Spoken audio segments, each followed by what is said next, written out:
자, 그 다음에 가나선하고 묵조선에 대한 얘기도 지금 현재 가나선하고 위파사나가 이렇게 서로 대립이 되는 부분에 대해서도 참고가 될 만한 부분이 있어요. 꼭 같은 건 아니지만. 자, 그 보세요. 중국에서는 어쨌든 성가오정이 송대에 와서는 도반, 업문정, 위양정은 거의 대부분이 맥이 끊겨버리고 그런데 아직도 위양정을 이었다는 분들이 중국에 있긴 있어요. 있는데 임재정 흡수되었는데 나중에 이제 조동정하고 임재정만 주로 남아서 이제 한국하고 일본으로 이렇게 전래가 됐습니다. 그런데 이제 가나선은 공안 창구를 통한 하두를 간한다라는 그런 말이에요. 이게 임재정 양기파 오조 법인선사로부터 시작돼가지고 대종고 선사에 이르러서 체계화됐다라는 게 이제 일반적인 가나선 수행법의 성립을 얘기하는 거고, 묵조선은 이제 수식관을 우리가 말하는 앉아서 그러고 조동종에서 갱지정각이 주장을 했는데 말이 없고 담년 적정한 불심의 체다라고 해서 이걸 묵을 그렇게 얘기를 하고, 조는 비추는 거예요. 이게 조가 뭐예요? 조가 위파산하고 살핀다는 뜻이 비춘다는 뜻이고, 이게 성성이란 말이 돼요. 묵은 적적이라는 뜻하고도 통하고 사마타하고 통하는 게 묵입니다. 그렇게 보시면 되고요. 그 다음에 근데 묵조선의 호칭은 원래 이런 말을 조동종에서 붙인 게 아니고 대종고가 이 갱지정각의 선풍을 지나치게 묵념부동에만 그쳐 활발한 성기가 없다, 그걸 비판하면서 붙인 비아냥거리는 말이에요. 근데 갱지는 거꾸로 묵조 두 글자를 가지고 정제 종풍을 쓰냐고 묵자하는 것만이 해의 작용을 활발하고 깨달음에는 정도다. 갱지는 이렇게 고유 묵하고 조를 이렇게 얘기한 거예요. 이게 위파사나에서 사마타하고 위파사나예요. 이게 부처님의 정도다 이렇게 얘기를 한 거예요. 그러니까 대종교에서는 공안에 구애받아 맹봉난갈, 그러니까 말만 많으면서의 말이야. 맹봉이라는 게 말만 뭐 날카롭게 하면서 득이만만하는 것이 가나선이다. 그러니까 말만 가지고 하는데, 요 내용은 사실은 대해스님도 비판을 했던 문자선에 해당이 돼요. 문자선. 그러니까 말만 가지고 공안만 고칙을 가지고 이러쿵저러쿵 여기에 대해서 이제 평을 하고 송을 붙이고 이걸 해설을 하고 해야 되는 게, 이제 그래서 대종고가 자기 스승이 했던 그 벼감록도 불태워버렸다라는 게 그거를 배척한 거죠. 그래서 그게 가나선이다라고 반격을 하는데, 이때부터 묵조 가나 이름이 서로 상대방을 비하하고 비아냥거리는 말로 붙은 게 묵조선이고 가나선이요. 어쨌든 명칭은 그렇게 유래가 됐다라는 거고요. 그리고 특히 대해의 묵조선에 대한 비판이 아주 신랄한데, 이제 이렇게 했어요. 흑산의 기신굴에 앉아서 고요하게 항상 비춘다 하고, 또한 대열반을 성취한 것이라 하고, 안고 앉아서 엉덩이에 못이 박히도록 앉게 해서 아무도 감히 움직이지 못하게 한다. 지금 묵조의 삿된 무리들이 다만 말이 없는 것으로서 궁극의 법칙을 삼아 위험나반을 본가의 경지라고 하고, 그래가지고 묵은 수행을 한다느니 뭐 이런 얘기를 하잖아요. 또한 공법이지를 한다. 깨달음의 법문을 전혀 믿지 않게 수행해서 깨닫는 것을 거짓이라고 본다. 그래서 말없이 앉아 있어야만 된다라고 얘기하는 것을 이제 비판을 하는 거예요. 이게 이제 임재종 계통에는 이런 비슷한 일화가 많이 나오잖아요. 마조 도일이 누구 만났을 때죠.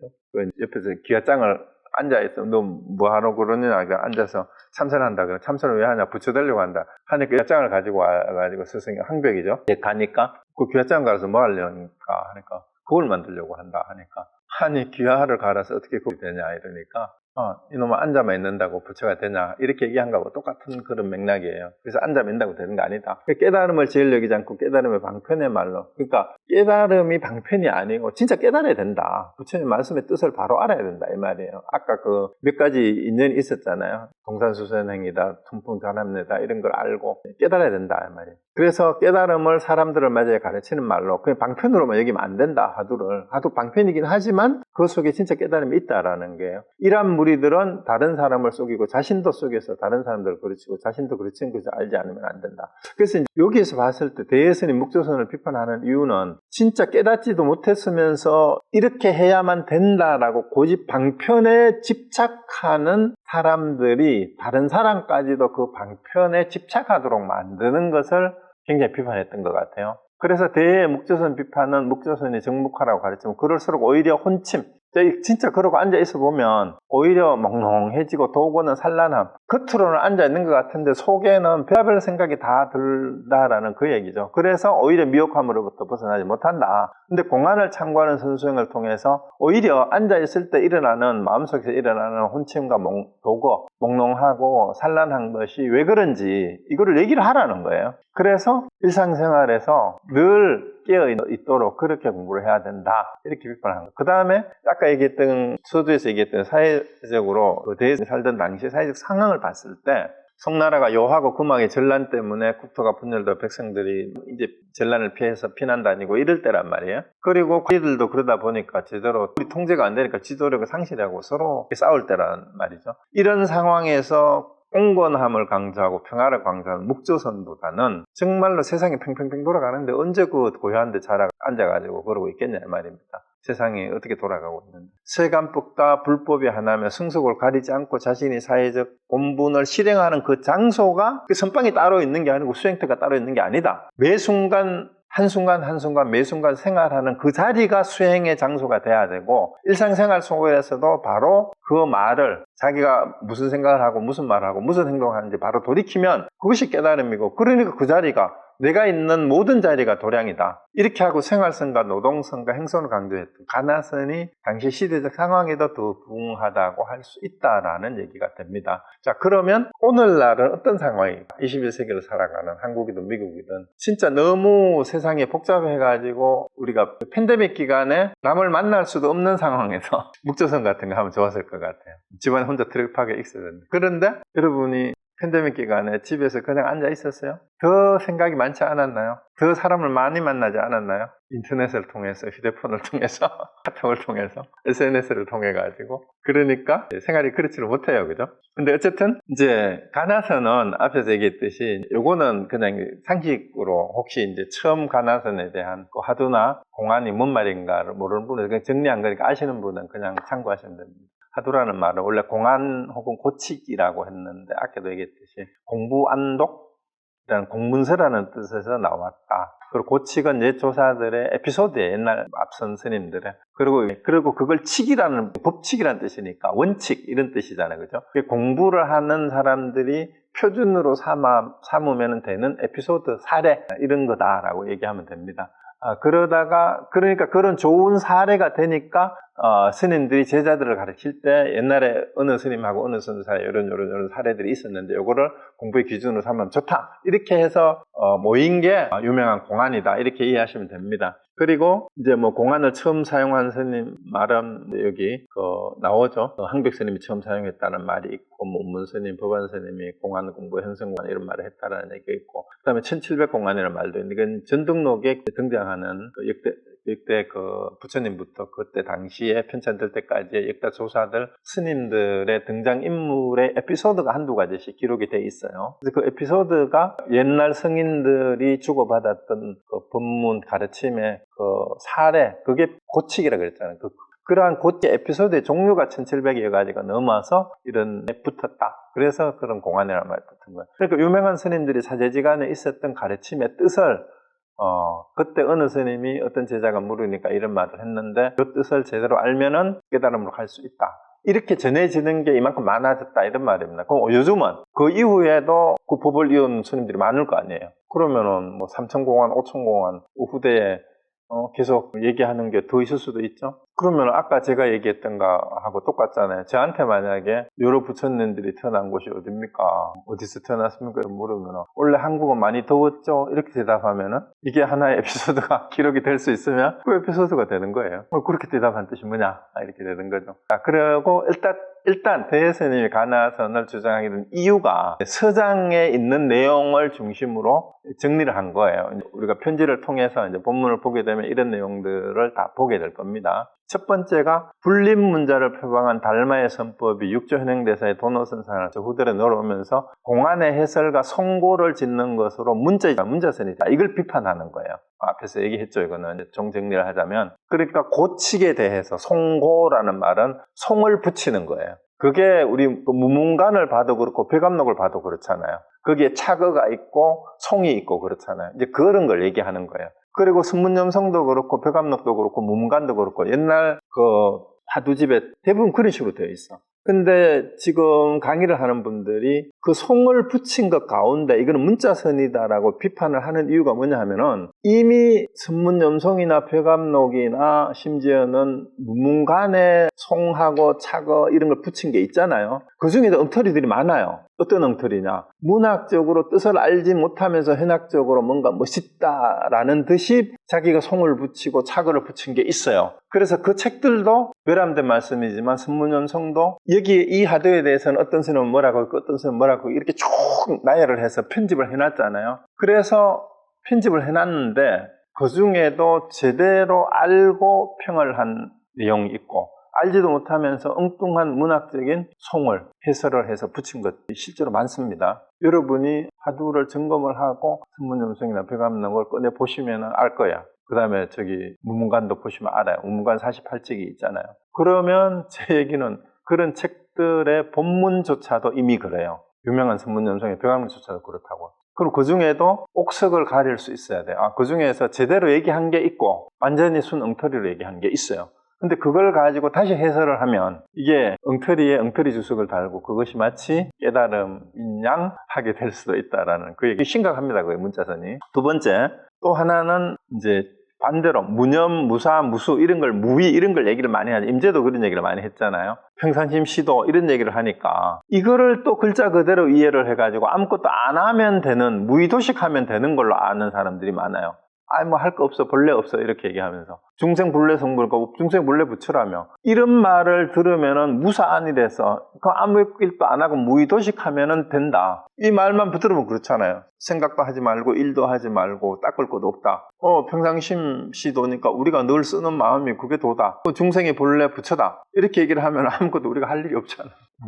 무사선. 이런 식으로 빠지는 것도 이건 좋지 않다. 대신에 이거를 다 비판을 해요. 그 다음에 묵조선을 비판하는 게 견처도 없이 자꾸 고요하고 깨끗함을 강조하는 이게 허망한 거다. 이게 선의 활발함이 없어져 버려. 생명력을 상실한 거다. 오히려 그렇게 하면은. 그래서 묵조선이 선생이 왜곡한 태풍을 남는다라고 봤기 때문에 이런 수행, 이 세 가지 다예요. 이러한 세 가지 그때 당시에 대해 당시에 이런 문자선, 무사선, 묵조선의 이런 수행 풍토를 비판해서 이걸 바로잡고자 체계화했던 것이 바로 가나선이다. 그리고 가나선은 대해종고서사가 조동종의 선풍을 날카로운 선지를 기려한 묵조사선이라고 비판하자 중동갱지가 거꾸로 공안공범을 가나선을 비판한 뒤로 됐다. 이건 앞에서도 말씀드렸어요.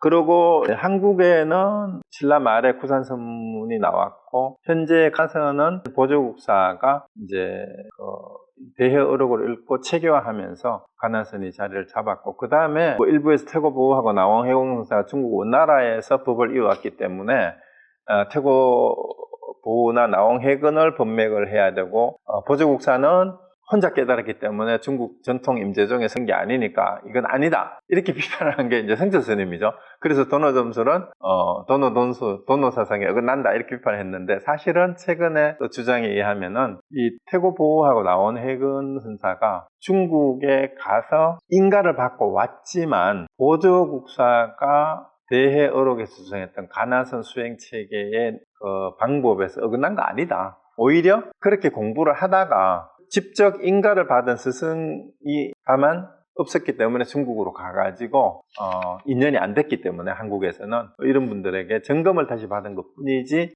뭐 보조국사를 배척한다거나 대해 스님의 그 가르침을 이어받아서 체계화했던 그 선문염송이라는 책이 보조국사 제자 회원 스님이 했잖아요. 정리를 한 게 선문염송이잖아요. 그걸 그 체계에서 벗어난 거 아니다라고 또 주장하는 그런 것들도 있습니다. 어쨌든 그렇게 됐어요. 그러고 결국 이제 현재 입장에서 제가 말씀드리고 싶은 이제 서장 강의를 하면서 당부드리고 싶은 제가 정리한 내용이에요. 이제 첫째 가나선을 하는 분들이 긍정적으로 생각하든 부정적으로 생각하든 가나선에 대한 오해가 많이 있는데 가나선에 대한 신비하라는 말은 제가 썼는데 이게 뭐냐면은 큰 스님들이나 예를 들면 뭐 성철스님 같은 분이나 하두를 하는 거지 우리 보통 사람들 할 수 있는 게 아니지 않느냐 이것 자체가 이거는 하두에 대한 지나친 뭔가 환상을 가지고 있는 거다. 왜냐하면은 대해종고선서의 서간문에 나온 사람들이 일반인들, 대부분의 스님은 2분밖에 없어요. 그 중에 일반인 여자도 있고. 그래서 누구나 할 수 있다, 일상생활 속에서. 이게 신묘에 대한 오해를 바르죠. 그 다음에 오해는 이게 뭡니까? 가나선을 긍정적으로 생각하는 사람들 중에도 하두를 굉장히 오해를 하고 있어요. 하두 하나만 잡고 있으면 모든 게 끝난다라고 생각하고, 그리고 하두가 최고다라고 얘기하는데 사실은 스님들 중에도 그런 분들이 많으세요. 그러면서 자기는 하두를 하나 정작 제대로 타파하고 점검할 생각을 하지 않고 들고만 있어요. 하두만 들고 있어. 하두만 잡고 있으면은 그거는 마조스님이 그냥 앉아 있는 거나 이제 대스님이 묵조선을 비판한 거나 똑같은 거예요. 하두를 들고 있을 때 일어나는 생각, 왜 안 되는지 이런 거를 스승한테 점검을 해야 됩니다. 그래서 이 가나선이 일반인들에게 제대로 안 먹혀 들어가는 게, 이게 이 신비화 오해를 바로 잡아야 됩니다. 그래서 서장에서 그 근거가 대선사고 주고받은 사람들, 편지를 주고받은 사람들 대부분 출가자가 아니다, 일반인들이다. 그러니까 결국은 일상생활 속에서 일반인들도 할 수 있다라는 얘기고요. 그 다음에 방금 말씀드린 하두 하나 타파한다고 모든 게 저절로 되는 게 아니에요. 그건 서장에도 나와요. 그리고 상황과 근기나 공부 정도에 따라 다른 하두도, 오늘 대스님 생애를 봐도 나오잖아요. 3번이나 그런 과정을 거치잖아요. 보조국사도 그랬고. 그리고 다른 하두도 참고하고 타파해야 공부가 더욱 진전이 돼요. 공부 정도에 따라 다른 하두 자꾸 모르는 하두는 또 점검을 해야 됩니다. 그리고 버너드 세네칼이라는 이제 불교 학자죠.